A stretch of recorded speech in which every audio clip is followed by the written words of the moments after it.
We are back. Thursday afternoon yoga, or Sunday afternoon. Part 2. Okay, let's see, we're on our feet. We are going to do a balance. So we'll do our 5-point star. Come here, Banu. Come here. Come here, buddy. He'll come over. All right. We do have a cat here, I promise. All right, so let's, we're going to do our half moon balance, just the standard one. So this is your chance to find a chair, go to the wall, or just follow all my cues. I'll make it as easy as possible. We turn both feet right, look right, bend the right knee. That's our first cheat. Second cheat is hand to the hip. This lowers our center of gravity quite a bit. And then instead of lining this hand up in line with both feet, you can bring this hand to the right. Okay? And then instead of sort of cartwheeling down in one smooth motion, I'm going to lower this hand down, take as much time as I want here, put some weight in this hand, and then when I feel steady, I'm going to press up. So more or less straightening this leg, and then if I feel steady still, arm comes up. If I really feel steady, I'm going to look up at that hand. And this is where it could all fall apart because it throws off your inner ear, raises your chi, another way of looking at it. But otherwise, it's still pretty good. And I'm not going to hurt my neck looking up at my hand, right? So one more breath here. And then the easiest way to come up is both hands down, everything bends, and then push yourself back up, or you could climb back up. So come here, Banu. Banu. Oh man, I gotta get this cat over here before we do the other side. Stay in your 5-point star. That's a good power pose to hold. Come here, Banu.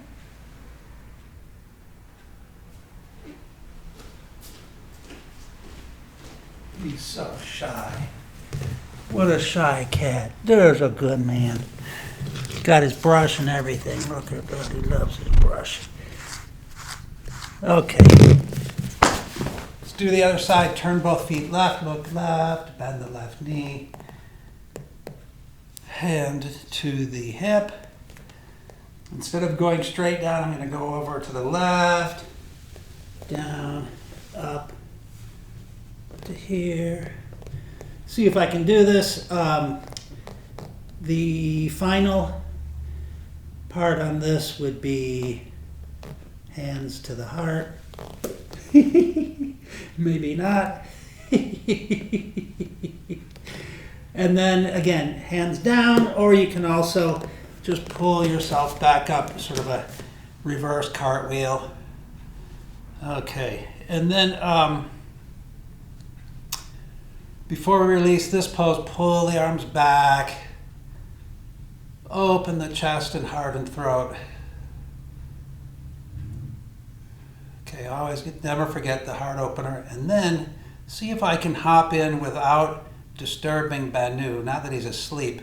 See if the ears go back. Oops. All right, not so graceful. Okay, so then we will come into a hanging forward bend. Relax here for a little bit.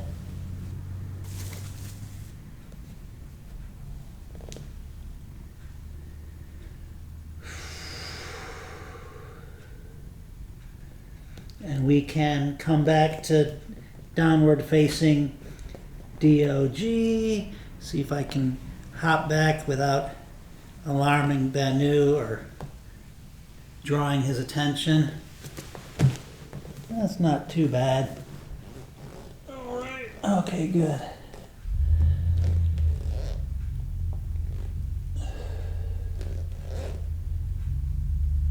So we can throw in another goddess pose. If you lift one leg, this is dedicated to Lakshmi. We'll do a set with more Lakshmi poses, but we can just do this one here.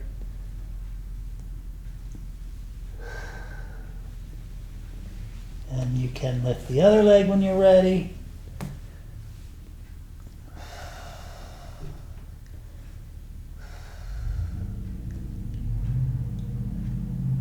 How about one more breath here? Okay, back to conventional downward dog.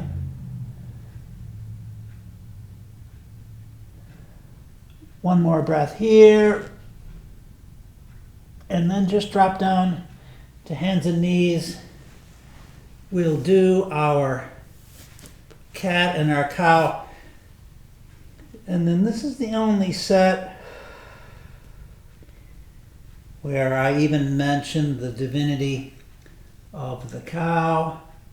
And one of our goddesses, or actually at least one, maybe three goddesses are thought to dwell in butter or other dairy products.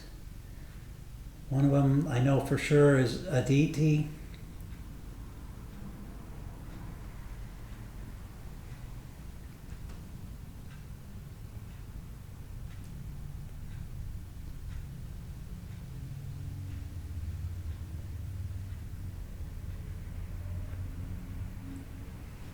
Okay, so I'm going to do one more of each, making my last one my best one.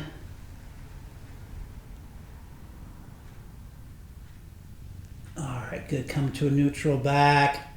And now we'll slowly come into that Sarasvati pose that we did before. Let's see, let us take, well, I'm going to take my left hand.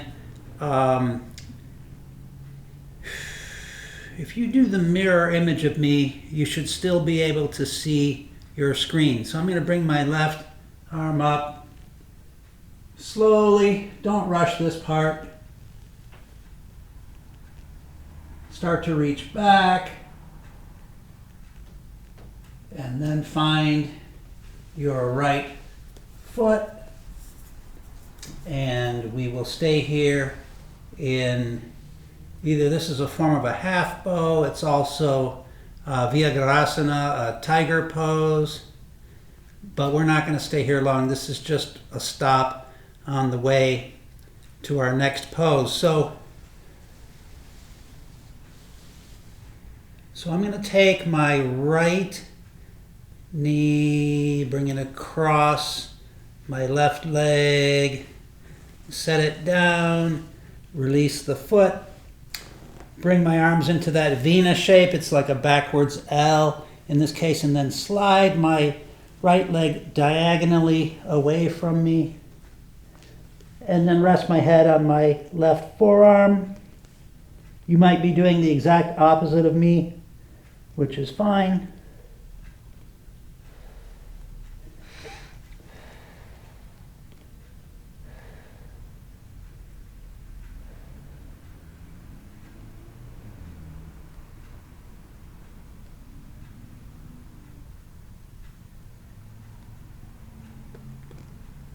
So the easiest way to get out of this pose, if you find this to be awkward, is our relaxation method, which allows your body to come out of this all by itself without you telling it what to do. So we know that we want to get back to hands and knees rather than tensing your back or struggling up or pushing up through your leg or some sort of mechanical process. All I'm going to do is relax completely and allow my body to come back to hands and knees. And it knows how to do it better than I do.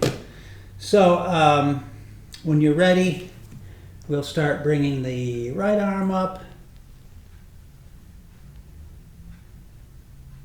So that relaxation method works on a lot of other things besides yoga.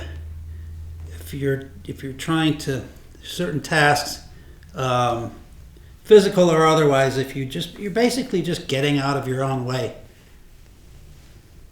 and trusting your sort of intrinsic knowledge, physical or intellectual, either one.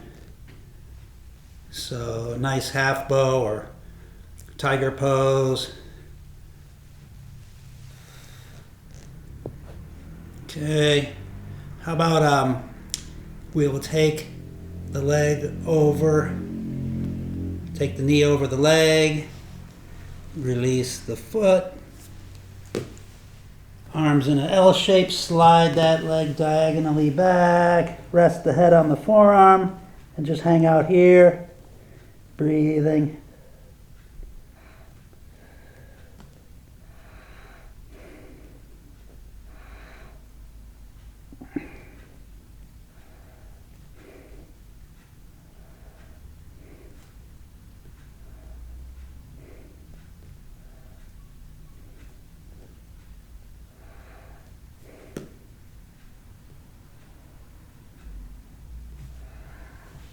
So if you have sciatica, this is a good pose for that. You'd want to spend more time here. Really allow your body time to just relax down into it. I'm going to come up though shortly. Again, relax completely. Just allow the body to just flow backwards in reverse, how it came down sort of. And up we are. Okay, great. And then sit back in child pose.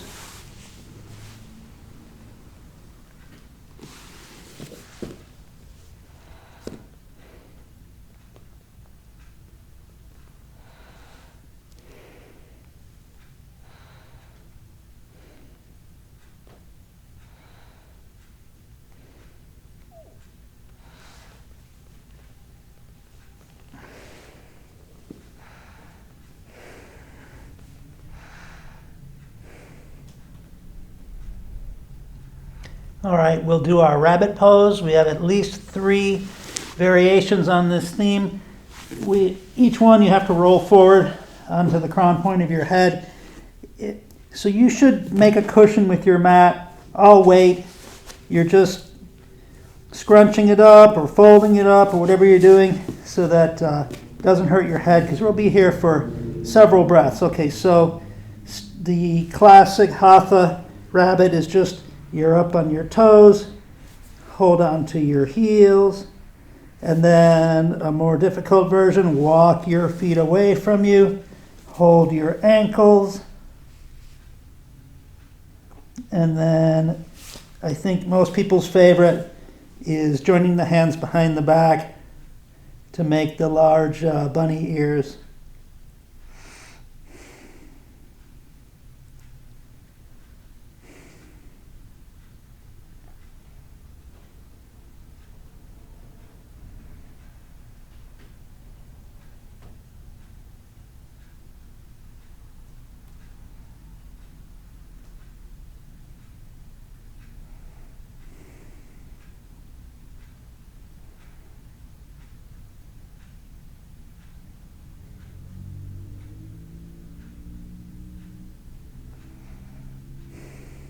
So, just like any other pose, the longer you stay here, the more the tight muscles will release. So the shoulders at first just didn't want to budge, and by the 5th breath or so, they're starting to realize that they're not in any danger and they can relax a little bit. So part of your tightness is just your body protecting itself. It's not an inability to stretch. It's the muscles actually keeping themselves tense to protect themselves. And once they are convinced that they're in no danger, then they let go. So let us do our side pose, which will be a half moon rising pose. So we'll do the one with the bottom leg bent, the top leg is long, elbow directly under the shoulder for the greatest stability, and then So the one thing that to try to get away from this idea of pulling the hips up, for some reason it's natural to want to go like this when I tell you to bend your knees. But you can bend your knees and keep your legs away from you, okay? So try that. And then this is all about the obliques. It's not a shoulder pose or anything. I'm pulling my hips up, using the obliques, inhale up and exhale down. It has nothing to do with this arm. We're just getting more side stretch by arching the arm over.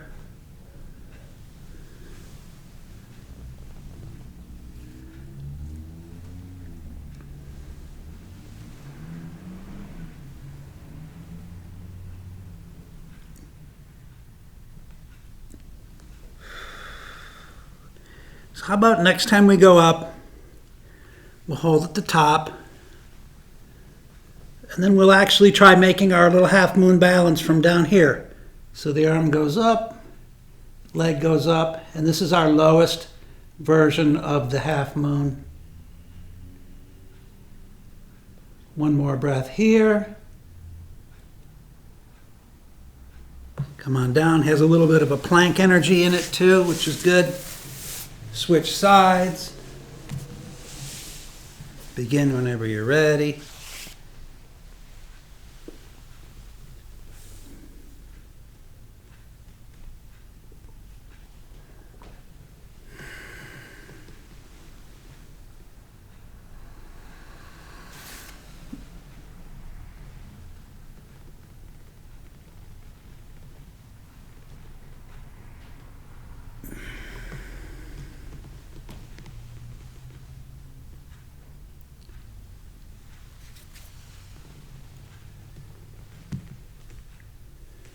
So next time you come up, let's just stay up here, get one more side stretch for the evening, and then come into our half moon balance from way down here.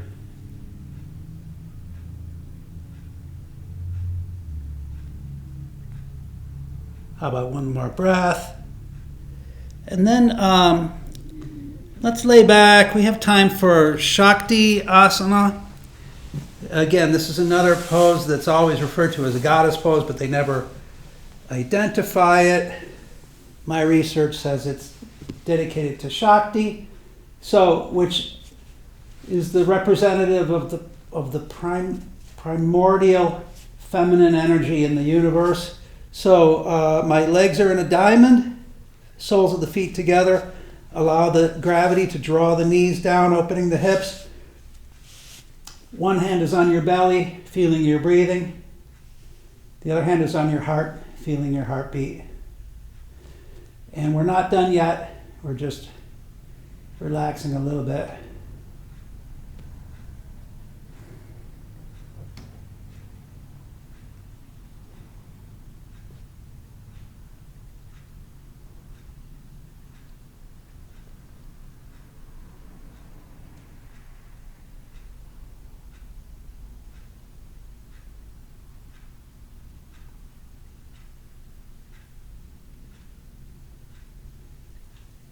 You guys stay here. I'm going to have a sip of water. I never got a water break when I said I was going to.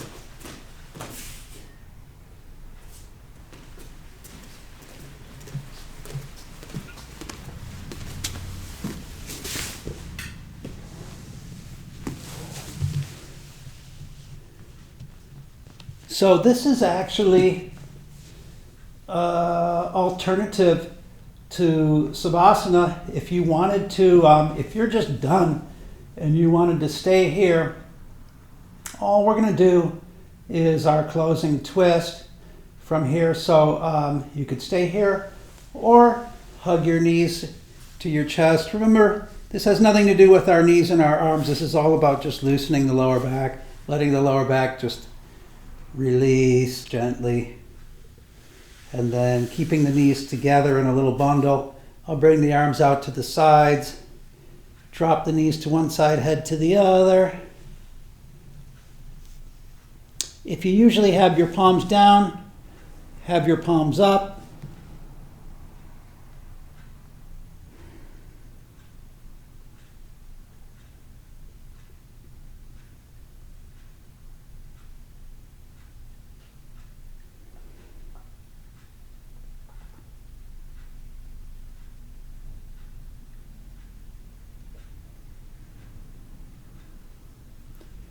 Very slowly, twist to the other side.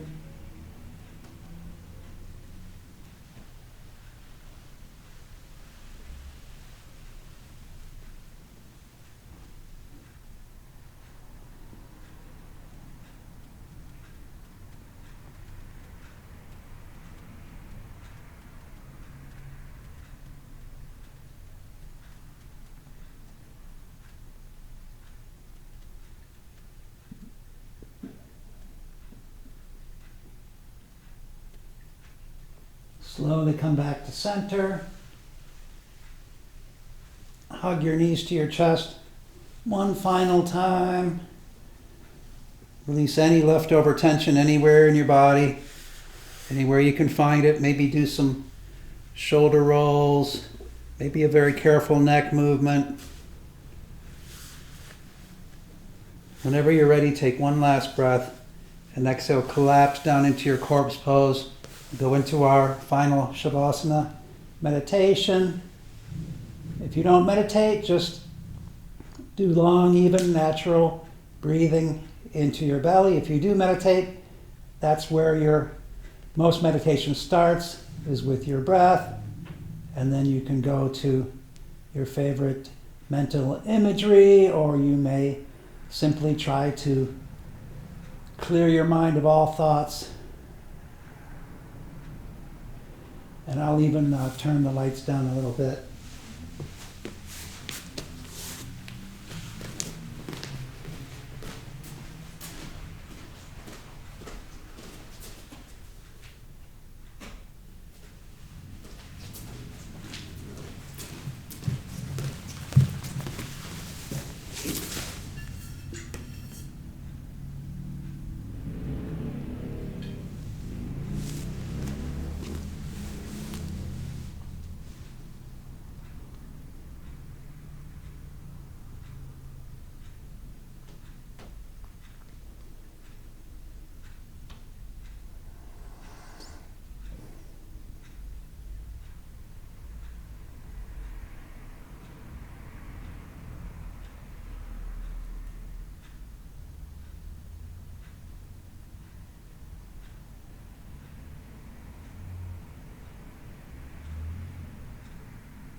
So if you want to meditate longer and you can reach your device, press pause. Otherwise, take a nice deep reawakening breath.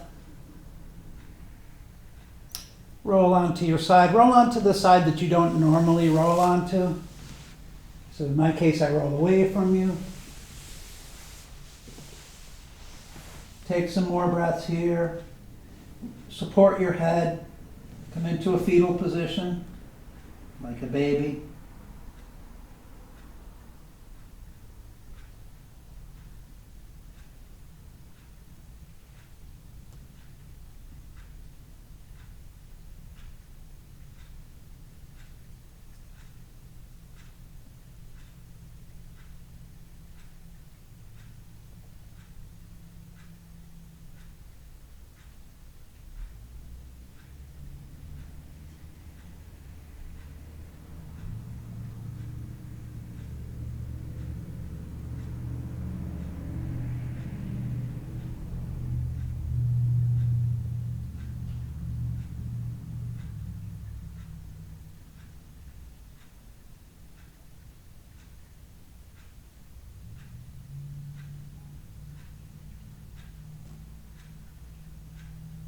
When you're ready, you can slowly come up to sitting comfortably. And remember, when the moon's full, we do a little oming. So I'm going to not sit cross-legged to keep my diaphragm open. And I'll sit in the dhyana mudra again. Maybe have a little sip of water.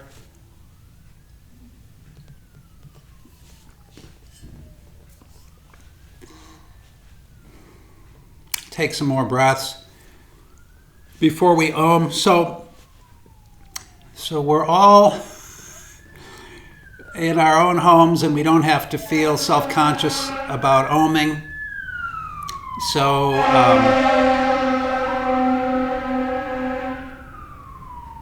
I think I'll try to do some vocal harmonics. I can only do two tones, a low and a high, or actually it's a medium, mid-range tone and a high tone. I don't even know if you'll be able to hear it. If you've been practicing this, you can practice along with me, or just do your regular oming. And again, we don't care what it sounds like, it's what it feels like. So same thing as with our yoga. We don't care what our yoga looks like, it's what it feels like. When I say what the oming feels like is what it feels like in your sinuses, in your forehead, in your mouth, in various parts, in your teeth, and in your lips. So really doesn't matter what it sounds like. I'll see if I can get a couple of tones. So when you're ready, take a deep breath. We'll just do 3. So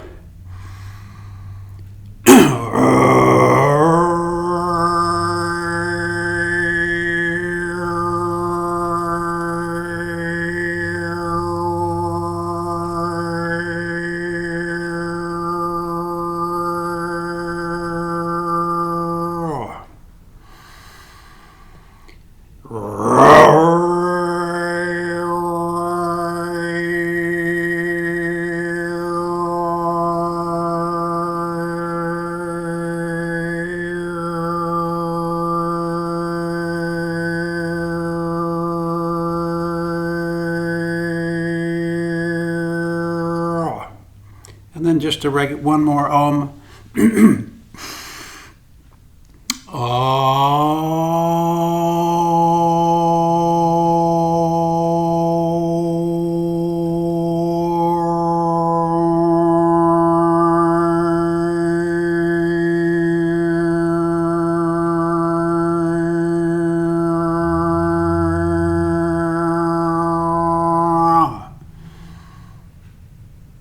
Where'd Banu go? He doesn't like that. Anyway, I will end with a quote from Sai Baba, who said, "Work done with no concern for profit, purely out of love, that is yoga. Namaste."